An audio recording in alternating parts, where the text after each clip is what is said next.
I was out.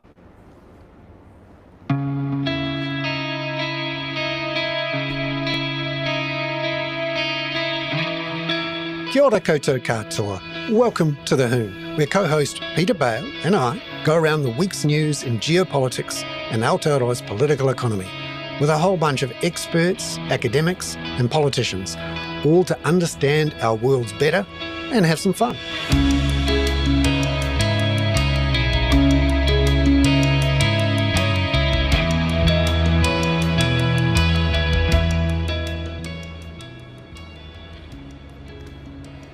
Well, tēnā koutou katoa. Lovely to to hear you all and to be with you all. I'm Bernard Hickey, co-host of The Hoon with fellow co-host Peter Bale in Hoon Bay. Peter, how are you? Bernard, I'm terribly sorry I didn't get your message. Otherwise, you'd be doing it in my front room, as it were.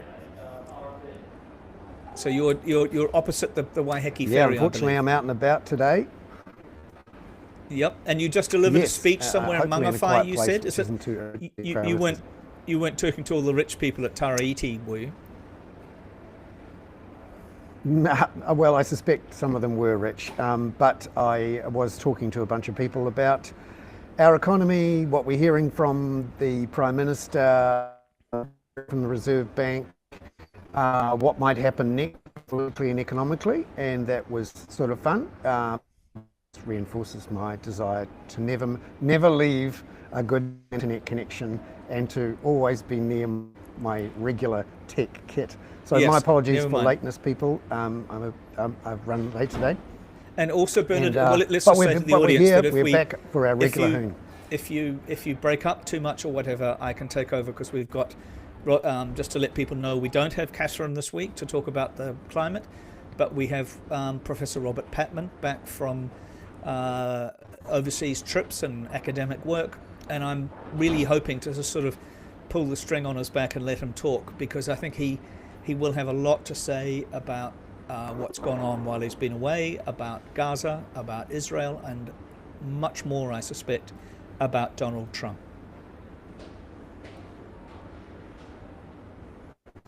And then, Peter, we've got Dr. Dave Geller to talk about what's happening with our health system. Is that right? Yeah. Well, we've had David on before, and as you know, and as probably the audience will remember, David was a former Middlemore head of emergency medicine. He's also been very big in medical politics in New Zealand over the years, and he wrote a book called Things That Matter, about his life as an emergency medic, and he's very strong, very interesting on the current politics of the delivery of health. Again, one of the reasons I wanted to have him on was because I'm very interested to see that David Seymour is talking about health privatization.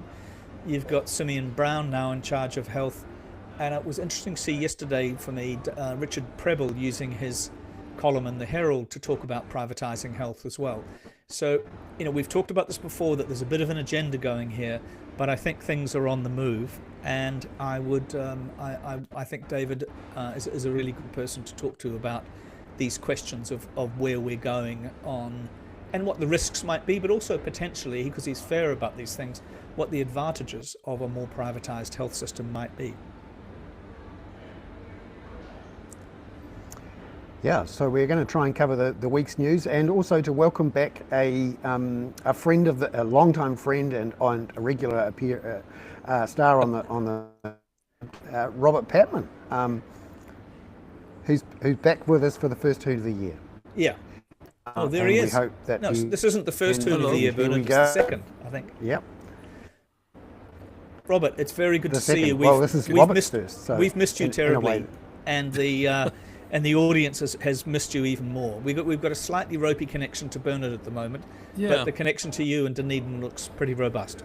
Good to speak to you guys, and belated happy year to both of you. Now, tell us a little bit about where you've been and what you've been doing, and where this is taking your. Is this part of your new book, or has your new book been put to bed already? It was part of I did 5 presentations at 5 different institutions. A couple of them were devoted to the central findings of a book that hasn't been finished but is well on the way. and I spoke on a variety of other topics at the other institutions. But it was a very stimulating trip. And so one of our plans today is to sort of let it rip with you a little bit, because quite a bit has been going on since we last spoke. Absolutely. I think we sort of set the scene a little bit for what might come, but the level of chaos, the level of sort of imperialist approaches from the United States, from Washington, from the White House, from Donald Trump, is pretty remarkable. And I'm not sure anybody could have quite. Well, actually, we probably did expect to happen that fast, because he likes to get on with things. What's your take on, for example, you're very strong on the international rule of law and the international rules-based climate, and you often say that New Zealand depends on it. We've seen him bullying Denmark, we've seen him bullying Colombia, and now he's getting involved in Gaza and suggesting ethnic cleansing of Gaza. And unfortunately, the other liberal democracies, including our own, i.e. the New Zealand government led by Christopher Luxon, has remained silent. I think this will not be any great surprise, Peter, but we're witnessing Mr. Trump trying to dismantle what's left of the international rules-based order. And some people think that this will lead to greater clarity in international relations, but let's be clear about Mr. Trump's vision for how the world should be run. He believes that great powers should run the world, and since the United States is the greatest power of them all, they should be head of the food chain. Maybe one or two others at the top table. It might be China, it might be Russia. It certainly probably would be China on balance. Mr. Trump has already disappointed by some of his supporters by suggesting that Xi Jinping and himself can do some very good things for the world. But this vision excludes international institutions, and it excludes a place at the table for middle and small powers. So they'll just have to get whatever crumbs they can that's left over. So essentially, I think a little liberal democracies at the moment are desperate to reach some sort of understanding with what they see as a transitional government in the White House or in Washington, and hoping that, they're hoping transactional. Yes, they're hoping, transactional and transitional. I would argue, because I think Mr. Trump's going to walk into problems very shortly. But at the moment, I don't think liberal democracies are doing themselves any favour. They're simply emboldening Mr. Trump to escalate their demands. Now, some people are saying, look, it's great we've got a transactional leader. At least America's we know where we stand. America's dropped its hypocrisy. We know now we've got someone who doesn't really care about a rules-based international order. And maybe we're seeing the sort of return of the Westphalian order with great powers running the world. Actually, that's not the world we live in. And the Westphalian order worked out quite well with the First World War and everything, didn't it?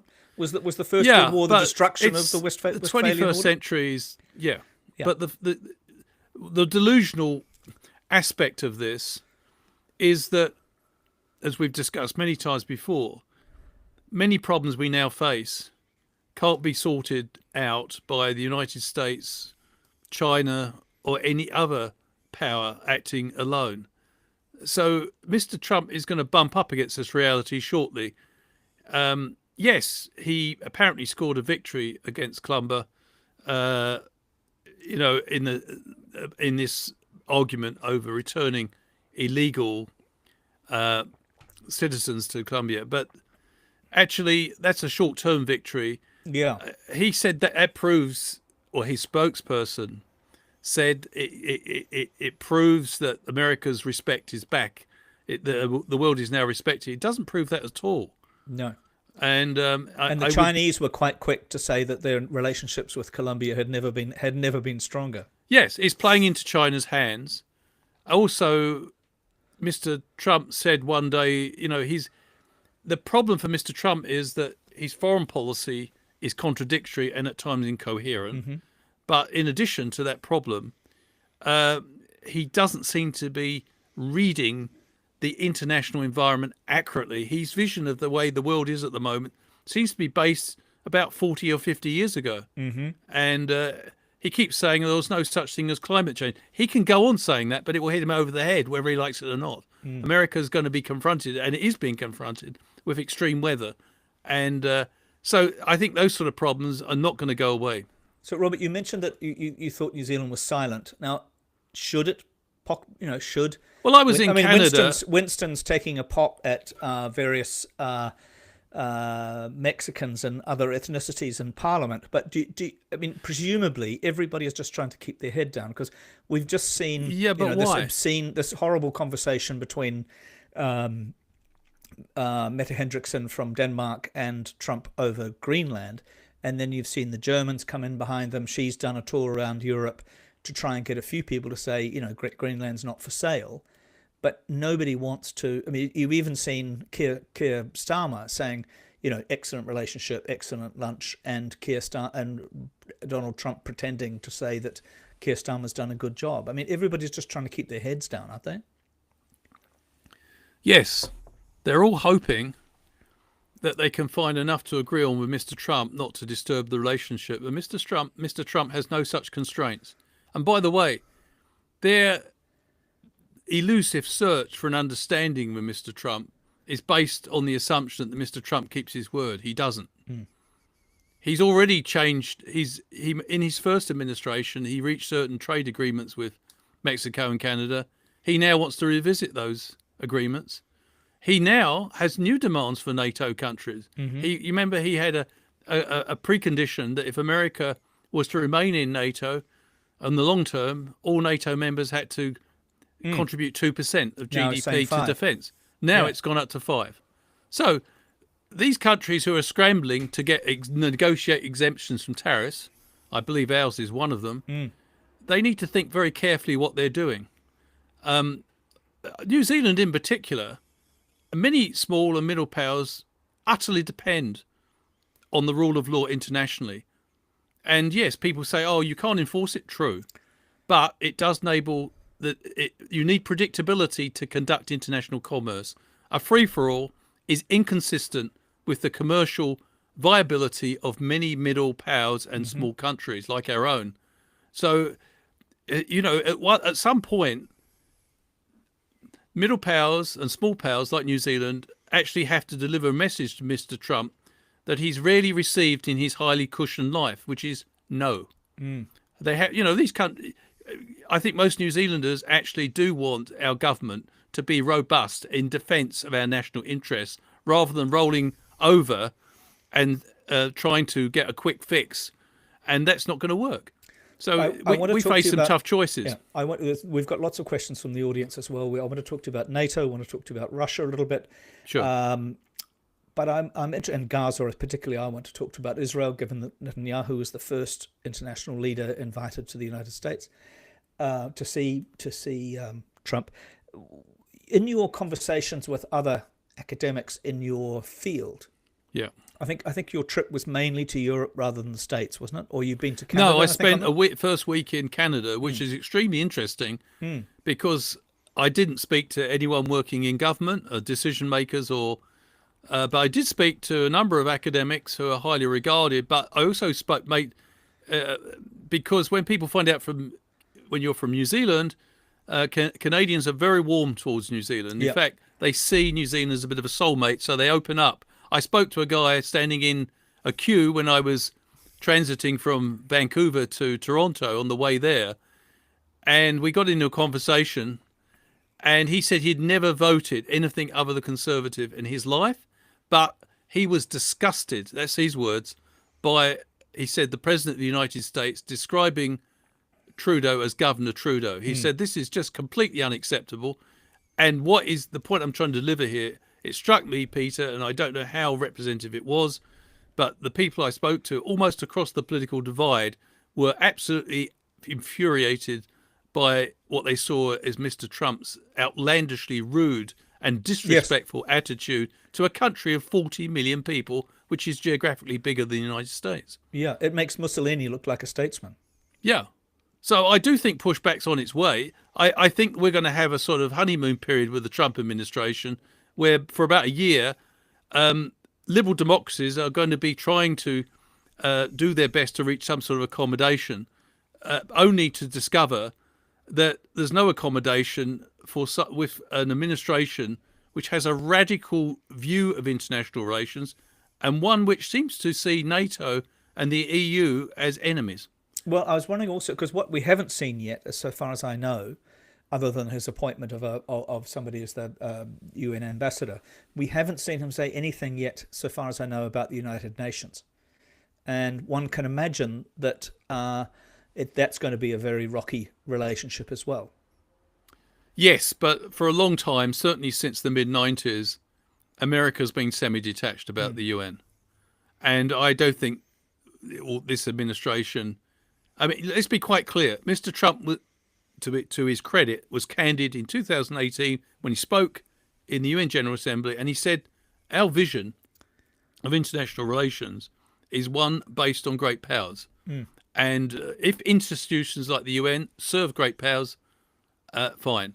By the way, the role of great powers in international relations is artificially inflated because three of them have a privilege that no one else has. Yes, which is you've veto often talked about needing to be reformed. But I mean, this makes a mockery of FDR,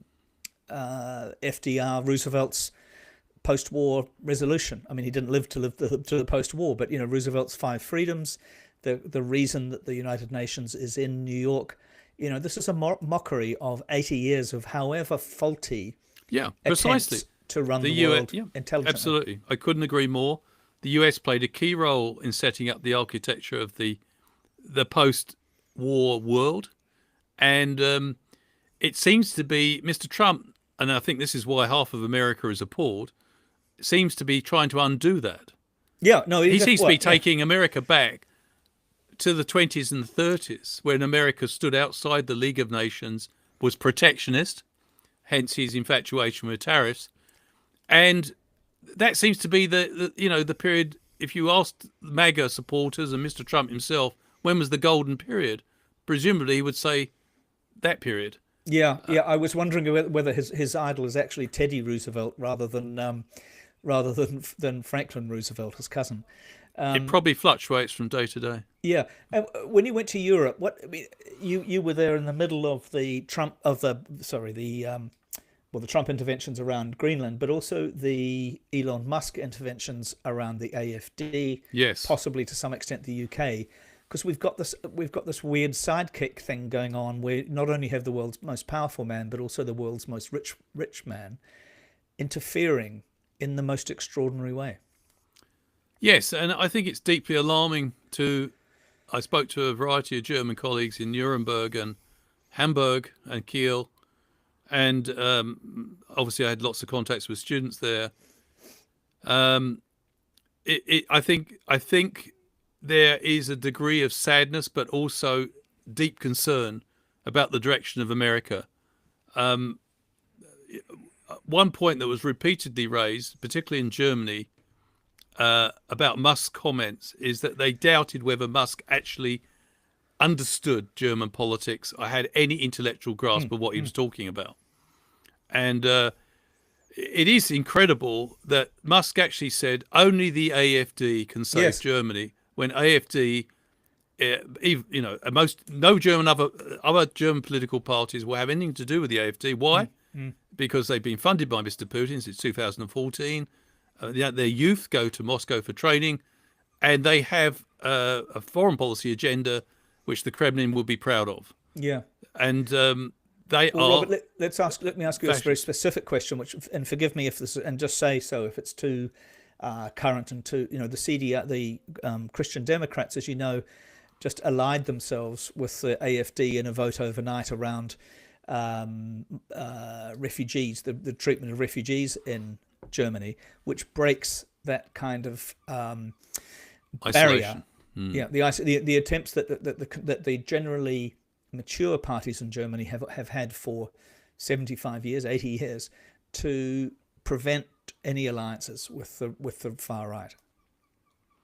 Yeah, I think it's regrettable by the CDU, and they have a capable leader, Merz, and he's certainly sounding a lot more sensible in Ukraine. But I think there is a recognition, a sober recognition, the AfD is going to do quite well in the election. Mm-hmm. And but their foreign policy is extraordinary. Withdrawal from the EU, basically abandoning Ukraine, special relationship with Moscow, and the re-establishment of the commercial linkages such as the gas and oil Yep. that Yep. previously existed. So it is basically Mr. Putin. He couldn't design it better, really. I mean, Yeah. he for relatively low costs, he's invested in both the radical right in the United States and also Germany. Now, it's not to say these forces are manipulated or simply a product of that, but he's spotted quite accurately grievances within democracy and done his best. and exploited the chaos. Exploited. Yep. Yeah. No, it's extremely interesting at the moment, and so it seems so dangerous as well, because you've got kind of flamethrower people quite happy to throw rocks at the most dangerous moment. What was your sense being in Europe and talking to your colleagues about NATO and the risks to NATO? I mean, it's going to take a long time to ratchet defense spending up to 5%. That's not going to happen. It's already difficult to get to 2.5%. Well, the Germans pointed out quite straight. The first thing they would say is that America doesn't spend 5% of its GDP on defense. Yeah. And the second thing is,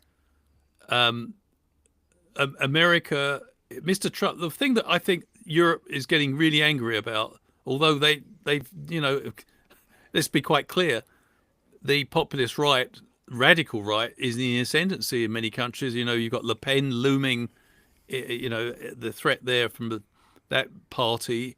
In France, you've got AfD in Germany, and of course you already have a populist right government in the Netherlands. Yeah. So it's going well for the radical right, but the sort of many of the academics I spoke to said that the situation that is really worrying them is that, in a sense, America is becoming very detached from traditional allies. And that makes them feel very vulnerable. I suppose, the upside of that is, although it's not going to occur immediately, is that populists don't have a particularly good governing record. And whatever follows down the track, if they have an opportunity to have elections after that, it may well be much more self-sufficient and looking to build, push towards European cooperation. But that's a very hopeful spin on what seems to be a pretty sobering situation. Yeah. So all right. What should New Zealand do then? Because there's definitely tin hat time. People are keeping their heads down at the moment. They do not want to be the first perky little country to say this is nuts. This is a government that said it needed to stand up for values. Let's just take Mr. Peters and Mr. Luxon at their word. Yeah. They said when they came in, they were going to stand up internationally for what New Zealand represented. A fair go, and also a belief that international relations should be run on the basis of rules and multilateralism. I haven't seen any evidence of that. I actually believe that New Zealand should put its head above the parapet. We did that over non-nuclear policy in the mid-'80s. And the other thing is that countries like Canada, they're looking to liberal democracies. Let's be quite clear. For help in this, you mean? They expect. I never heard it. No one said to me, "Why isn't New Zealand not speaking out in defence of Canada?" But I think it could be. I think New Zealand should show some leadership here. I think New Zealand should actually say to Mr. Trump that your aspirations to make Canada the 51st state is completely unacceptable to New Zealand and many other liberal democracies as far as New Zealand could see. I think its demands and hints that he wants to annex Greenland are also unacceptable. And I think it's very clear. You see, at the moment, Mr. Trump interprets silence as complicity or acceptance. Exactly. If Mr. Peters and Mr. Luxon remain quiet in the face of this outrageous behaviour, they're only going to embolden this administration. And so, I mean, let's be quite clear. Does the government in Wellington feel comfortable about Canada being pressurised in this way? No, I think they're shitting themselves, as we probably both know.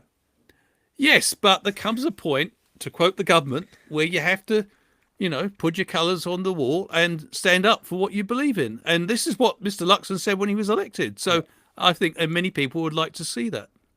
Robert, Artie Farty 87, who's one of our most acute listeners, picked up on something that I also picked up on, and I wish I'd done what he's done, and said, because you talked about if they have the opportunity for elections, and I think in that case you were talking about the United States, right? Well, I think there's big fears about AFD. Yeah, because let's give the context for that point. I did please. have both the AFD and the United and Germany, and both. AFD is pitching for the 2028 sort of election cycle. They expect to get maybe 20% this time round and become a key broker, but they're looking to run Germany on their own if possible in the long run. If that happens,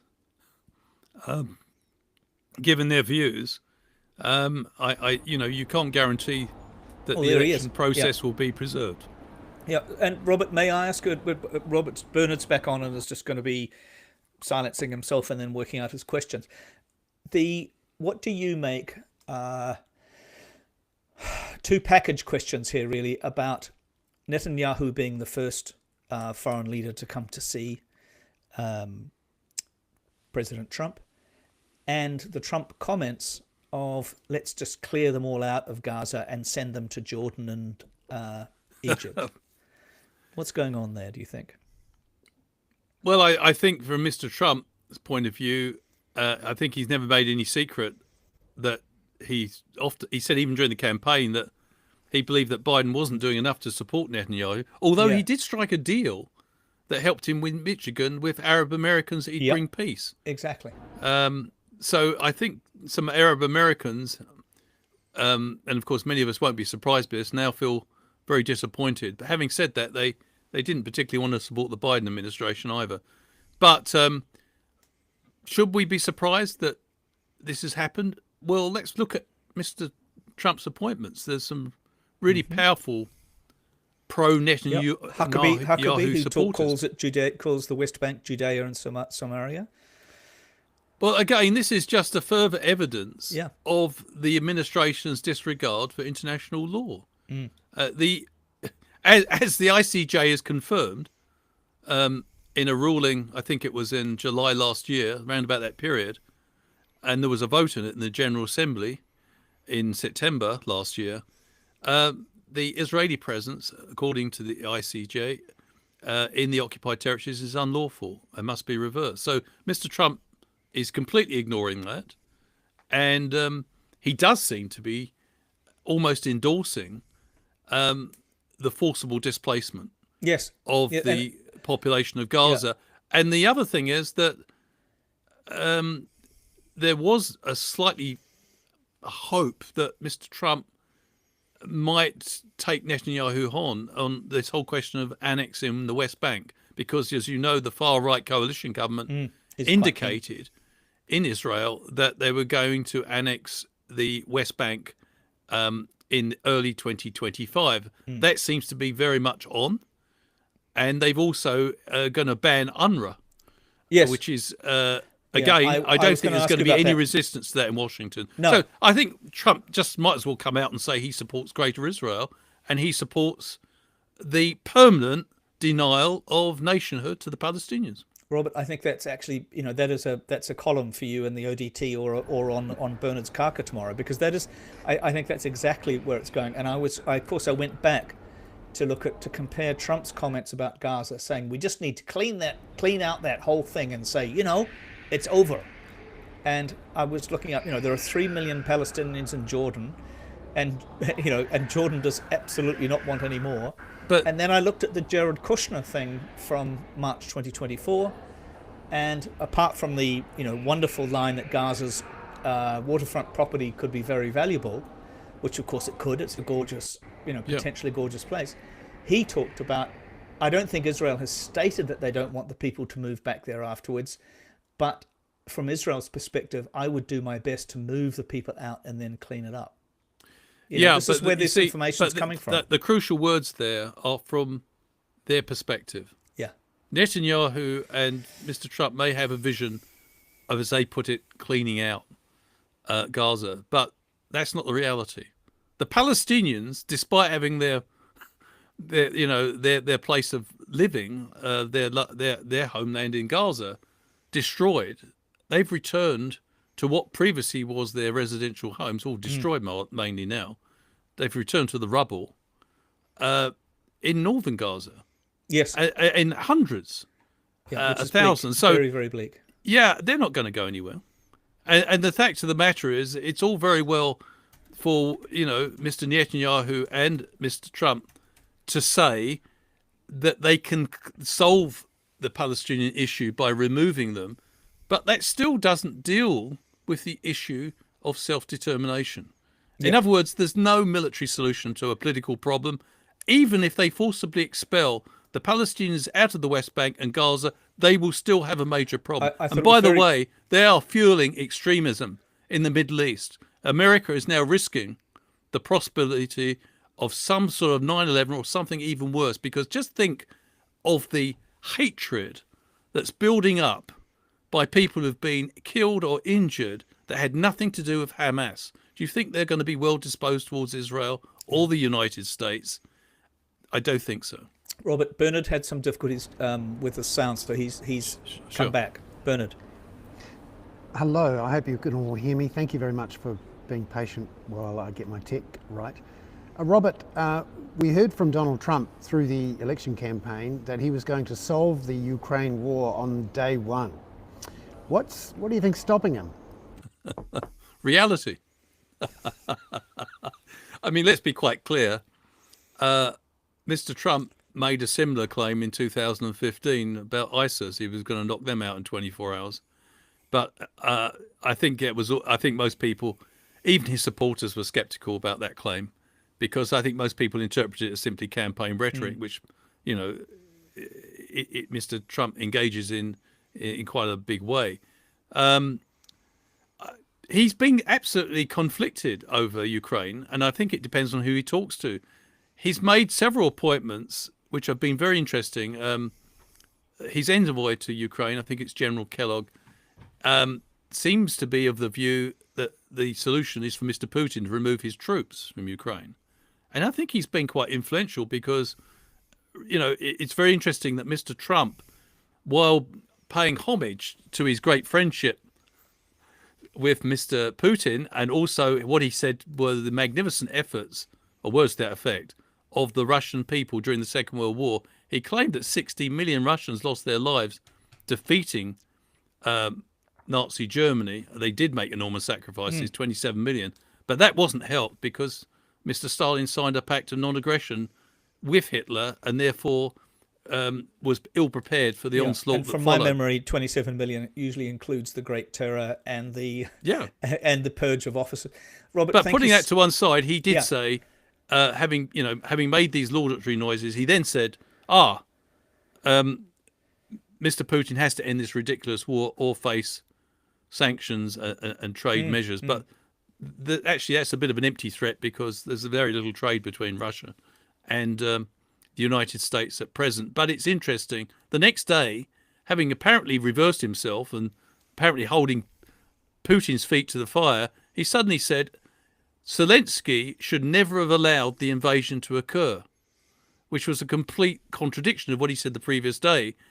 The idea that a country which is the victim of aggression should never allow the aggressor to advance. Well, that left many diplomats scratching their head. That thing about is it the Helsinki Agreement, I think, from 1953, that that we're not supposed to have borders moved by force in Europe. We know where that goes. Robert, let me just ask you a quick question, because we have discussed it quite a bit, but since one of our lovely audience, Chris Davidson, is asking it, talking about Greenland, we know why they want it, rare earths and bases and so on, and opening up of the Arctic. Is there a way for them to get it actually diplomatically, to bully first and then actually get even more access than they already have? And then we need to move to David Geller on domestic things. Um, there doesn't seem to be a clear pathway at the moment. That's Mr. Trump is certainly going to use bully diplomacy if he can, but I'm not convinced that he's got much support at home for this. There's a lot of American critics of this, and let's be quite clear: he didn't campaign on this issue, and he didn't campaign for making Canada the 51st state either. So I think I don't see a clear pathway for him at the moment on that issue, but Mr. Trump appears determined to pursue it. Robert, look, thank you. Bernard, have you got anything more for Robert? Are you all right? We'll go to domestic questions. I'm very grateful that Robert was on for most of the first half hour of the show, and you had a great conversation. I'm looking forward to listening to the edited version tomorrow. Yeah, Robert, if I were you, I would get the transcript of the edited version that Simon publishes tomorrow, and then spit it out as one of your. No, I don't usually get a transcript, so we'll send it. You've said some very good things, and the audience loves it. Thank you so much, and it's great to have you back. Thank you. Great pleasure to see you guys, and see you soon. Now, Cheers. There's a bit of a shirt competition going on here, as I thought there might be with David Geller. Damn nice shirt you've got there, Peter. I have to say. Thank you. It's actually a strangely. I think you too there, actually. It's a strangely normal one, Dave. I mean, we get our audience gets a little bit shitty if we talk about Bernard and my shopping. Bernard picked his up in a Tokyo or a Japanese second-hand mart, and this shirt I bought yesterday from Tatty's because Mary Ellen Barker, who you know, my former person, sent me a picture of it and said, "Jesus Christ, there's an orange shirt here. You're going to have to get it." Well, it's a very calming color, orange, of course. Thank you. One of my favorite colors. Now, David, we're great to have you back. I asked you to come on because I am struck, and maybe I'm creating a conspiracy where none exists, by David Seymour saying we need to start thinking about privatization, including of health. Yeah. And then Richard Preble yesterday talked about effectively a voucher system for health and he also talked about the Gibbs report, which I imagine you were involved in. The Gibbs, 1991 or 1992. Yeah, and of course Alan Gibbs, founded ACT. Yeah. So David, just are we on some kind of waxed path towards privatization of our lowercase National Health Service? There's a lot of general comments I could make about that. I think if we don't, if we allow the drift that's been happening for some time to continue, inevitably, we will end up in a place like that. So, but we don't have to if we don't want to. And that's a conversation that needs to happen. But how will we know, David? How will we know? I mean, when you were doing this, there was a health correspondent at the New Zealand Herald, and there was somebody covered the Auckland, the District Health Board. Yeah. As you say, you went through the Gibbs report. How will we know until this starts emerging through Christopher Luxon and other people? Well, it's emerging now. I think the very fact that this has been raised it is sort of should sound some warning bells to people. It's a bit of a hoary old chestnut, but it's part of a wider ideological sort of position of people like David Seymour, that this is the end game in the neoliberal agenda, which is essentially driven by a pure ideology. Don't be mistaken for a millisecond that this is about improving health outcomes. It's got absolutely nothing to do with that. This is okay. Really what is it? But okay. So because we had a bit of a chat about this yesterday, and we also have Doctors in Common. I was thinking about a doctor I know who, at many years ago actually, set up a clinic in Epsom, and made a proposal at that point to the DHB in Auckland, I think, that they would do all of the relevant ear, nose and throat operations. And they probably would have been 10 times as efficient. So the outcomes might have been better. But would that have been privatization too far? Well, I think I think it's really important that we do private provision has been a part of the New Zealand health system since the 16th of September 1938. When the British Medical Association intervened in Michael Joseph Savage's plan to create the first national health service in the world. And so the British Medical Association, together with doctors here in New Zealand, took the position that it was up to doctors to set their own fees, and they shouldn't be full-time employees of the state. And as a result of that, we have had private practice, particularly in primary care, since that time. Private practice has also eked into other major areas of healthcare provision in New Zealand. Much of that has largely been driven Testing, by, for example. well, I'll tell you, there's a history here. Yeah. I remember in the 1980s going to see my partner Emma's Uncle George, a farmer in the Hawke's Bay. He just had his hip joint replaced, and he had it replaced in a private hospital in Hastings. And we went to see him after the operation. He was sitting up in bed, and he was having a silver service dinner and drinking a bottle of Colorane. And Uncle George was one of those people who thought that if you pay for something, it must be better.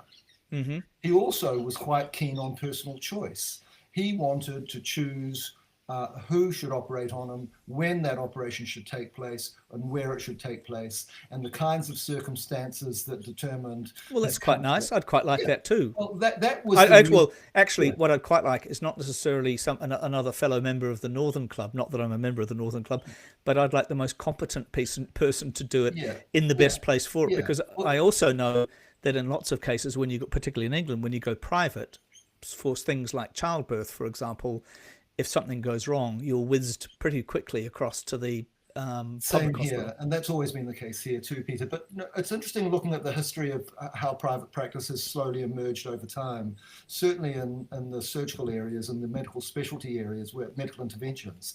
And what happened there was that Uncle George was, had that view about private practice, and it was quite a small part of the New Zealand health system in those days. But things changed in the 1980s, with Reagan, Thatcher, globalization, the introduction of fast foods, alcohol, tobacco, all of those kinds of things.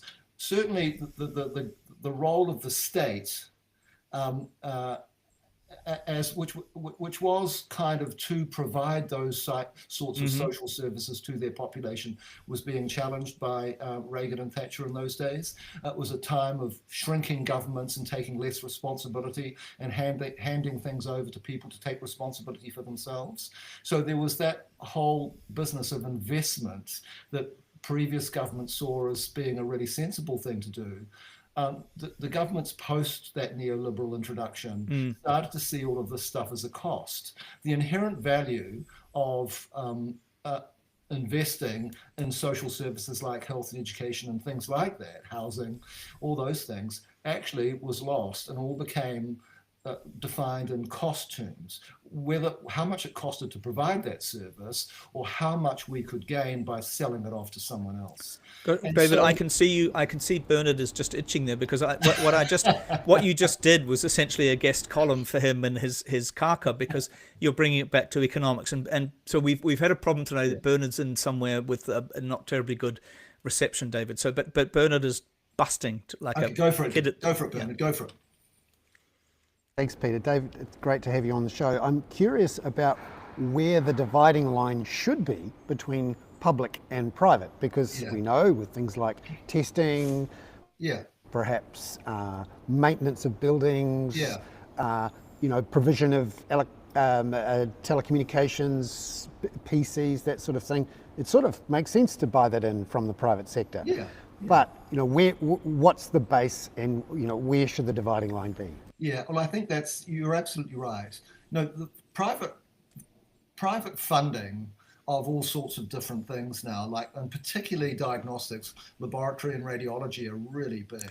Just stop one for a minute. It's not so much private; it's government funding of private operators to give those services. Let's just because that's we have to remember who pays for it. Thank you. Very important point. So that is very much entwined within our health system now. It's going to be quite hard to undo that. And actually, we probably need a range of private provision and public provision to be working together to something that we want, for a purpose that we can define and measure progress against by the things that we're actually doing and funding. That's the issue. And where the line is, I don't know that it necessarily matters, so long as it's delivering on the things that we want it to deliver on. Currently, though, what we're seeing, and you see this a lot, certainly in hospital services, is that as hospital services or public provision is being overwhelmed by demand, people who can afford to go into the private sector to get non-life-threatening conditions treated go into the private sector to do that. That lures more and more people from the workforce, trained and paid for by the public, to go into the private system, which diminishes the capacity and the capability of the public system to provide for the rest of the population, and the burden of work increases and becomes increasingly overwhelming. The burnout issue becomes a bigger problem. So we don't have a true market here because the constraint is the workforce. So this idea, this is a really simplified idea that if we just shove things into private, things are going to get better. That is a complete nonsense. The best thing that we can actually do is to invest in our workforce. What was also quite interesting, David, was in the Richard Prebble piece. He said, and we know about this because it happens with charter schools, vouchers for childcare, and so on. Is why shouldn't I, for example, be able to take my forecast $330,000 of healthcare needs, and take it as a voucher to the public sector, to the private sector, and then I'm actually relieving the burden on the public sector. Well, you're not actually, because all you're doing is the whole idea is around risk pooling, and it's the same for insurance companies too. Actually, the public system exists because we can risk pool. That actually there'll be people there that don't use a lot of that service. There'll be other people that need a lot of it for all sorts of circumstances. And so if I was to look at that whole coupon issue, I'd say a number of things. First of all, I'd say, don't be fooled. It's the end game of an ideological agenda. That's what it is. Don't be fooled. It's nothing other than that. It's about reducing the role of the state. It's a denial of the importance of society and community. It will fragment the population and fragment health services. It will destroy any kind of system of care that we have currently. It certainly won't invest in any way in prevention and all the other things. And 80% of a population's health status is determined by things that are outside of health. So it'll have nothing to do with any of that. It will add to overall healthcare costs. It will drive up premiums. It will increase the equity gap that we already know. And if you want to look at a place that does this without a coupon, and Max Rashbrook has written a great piece in the spin-off about that today, it's the United States. So that's where David Seymour is taking us, and that is a disaster. And we need to say absolutely not. That's not to say we can't still have a sensible discussion about how do we use all of the resources available? Where should that be invested, and to what end? And how will we know we're making progress against it? Bernard, you're just bursting a gasket to start again. Yes. David, you made a really interesting point about the history of our publicly funded healthcare system, and that right from the start, the doctors, the GPs, stayed separate from it. Now, we heard this week the latest survey showing that 33% of doctors' clinics had closed off their roles. This was up from a couple of years ago, despite us not having COVID anymore. And that in some areas, more than half of the doctors' surgeries had closed off because of a lack of staff. They argue that we need to reform the funding formula, where they get some subsidies for primary health care. But it seems to me that is this an area that needs a proper revisiting, because it's like the public health system never really got it right to start with, which is having public health, the primary care right in at the start. Do you mean like a Royal Commission or something, Bernard?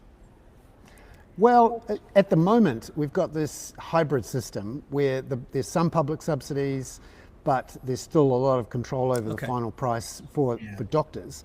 Doctors are now saying, well, the public subsidy part of it isn't working for us, that's why we're all retiring and leaving, and we need to reform it. But it seems to me one of the most effective ways you can intervene to make everyone's lives healthier is to do a lot better or more maybe on primary care. To do that, you need to solve this GPs issue. What do you reckon about GPs? Yeah, look, I'm completely with you. The primary care issue is where, that's where health is created where people live and work, and it's destroyed in those places as well. Investing as far out as we can go into that community provision is an incredibly important thing to do. It is the bedrock of everything. The hospital services are simple in comparison, but that community investment is a hugely important thing to do. It's not working now. It's unlikely that there will be one size fits all across this, Bernard, and I think we have to be open to different solutions for different folks in different places, because what's going to happen in remote rural New Zealand and how it might work will be quite different from how it might happen in Fendleton or in Grey Lynn, or even in the flash area of Herne Bay where Peter Bale works. Lives, I should say. So that's Dr. Bale to you, David Gallo. Yeah, you're absolutely right. It does need to be looked at. It is the capacitance of the whole health system.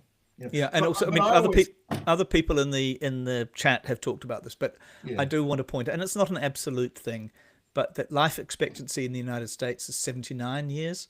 New Zealand, it's 81 years, and Australia is 82, nearly 83 years. Of course, what the New Zealand statistics don't fully expose is the difference in mortality between Maori and Pacifica and Pakeha New Zealanders.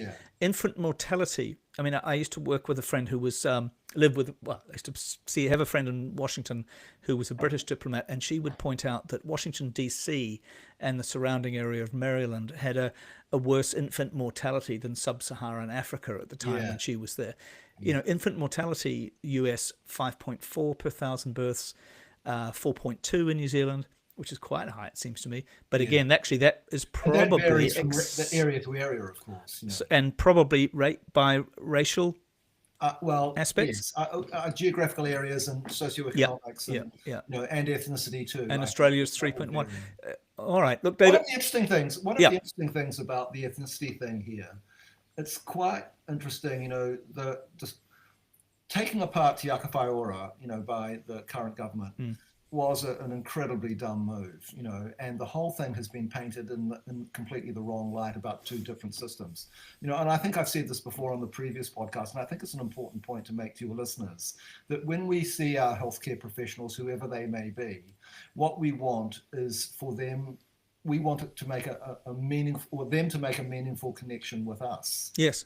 So they actually understand who we are, what makes us tick, what we value, and that the advice they give us is. Also, that they have specific. You convinced me of this as I have said this. I think when last time you've been on to explain to the audience how you and I asked you, because you're the second doctor I know most in a way, and I know you understand the politics of this.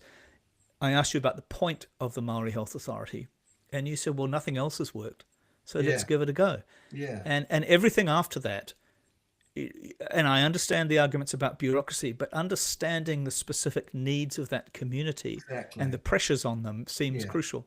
I think we've all been in situations where we've seen healthcare professionals who clang with us, who don't resonate with us, and actually, no matter what they might say to us, I would not listen to some people because of their attitude or their tone, or they just don't read me in the way that I want my healthcare professional to read me. And that's how it works for Māori. And if the system isn't working for you, you don't really access it, because why would you go? And so these are the big issues, but coming back to the privatization thing, David Seymour's move here really needs to be seen for what it is, so we cannot say what it is, David. It's just it's pure and utter ideology.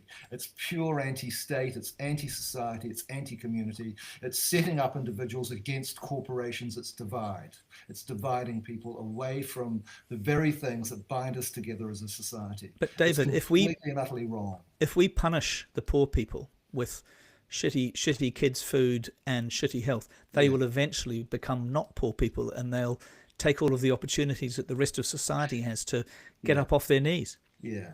So my sense is that we really need to sort of head this off at the pass with David Seymour, and it's a bit like his regulatory standards bill.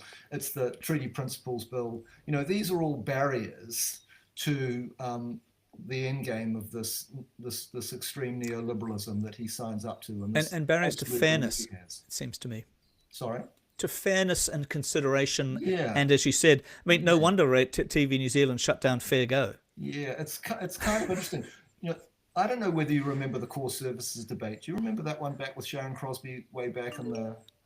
I do remember Sharon Crosby, and I miss her every day that I listen to RNZ. But that's another topic. Carry on. Yeah. Well, we could come back to that. But at the time, we were looking at what is it we could pay for through the state and what should be out of pocket expenses, and we couldn't do that simply, and we came up with a set of principles around that. And those principles included fairness, actually, Peter, but they also had transparency, equity, ability to benefit and need, and those were the Jesus, principles equity, by which Jesus Christ, our health bloody system- woke crap. Yep. Yeah, well, there you go. But it never happened. Well, actually, we all agree that was the way it was going to go, but the subsequent rollout of any healthcare provision by the government wasn't judged up against those principles, and we never really knew where we stood. And since that time, we've largely drifted on a healthcare system driven by value for money, and value And from crisis to crisis, no? To some extent, you can't treat all governments the same here, because I think that we've, in the last, I don't know, Bernard, you'll know this better than me, but what proportion of the last 40 years has been led by right-wing governments versus Labour governments? A greater proportion. Yeah, I mean the key thing dominating both flavours of governments has been this principle, which is we always run surpluses or balanced budgets, and we must have very low debt. Yeah. And because the one area where a government can control large amounts of spending, i.e. stop it from rising or reduce it, is health. Because in theory, you're not allowed to touch, particularly New Zealand superannuation, which is the biggest line of government spending, and education, particularly schools. In the end, if you're all about having a sinking lid on government spending, you always come back to health, because it's the biggest line that you can control, and you can hide all sorts of reduced entitlements by removing or reducing or delaying various treatments, or having longer waiting lists, or using some fancy footwork to avoid doing something by having a different target, and as opposed to forgetting the mission. Yeah, and so what it strikes me is that it's going to be very difficult to push away this drive for privatisation when the ultimate framing of the debate is always, we can't afford it because there's no money. Well, there's plenty of money.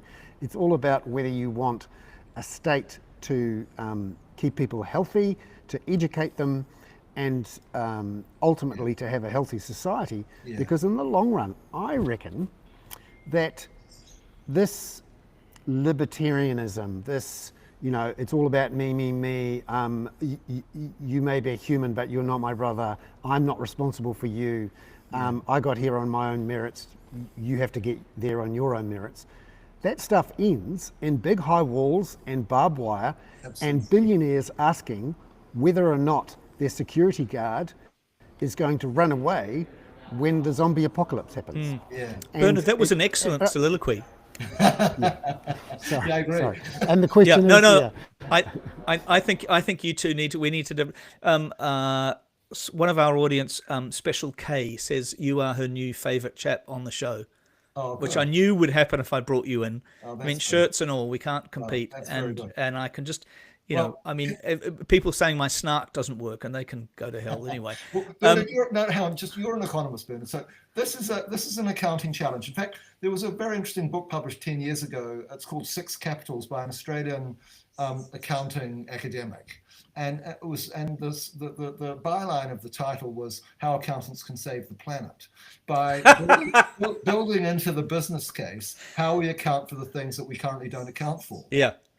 And surely that's the challenge. How do we, I mean, in a funny sort of way, we're stuck with this kind of business case rubbish, but actually it's all, at the moment, it's narrowly defined through costs, but it's not defined through value, which is outcomes over cost, or opportunity over investment.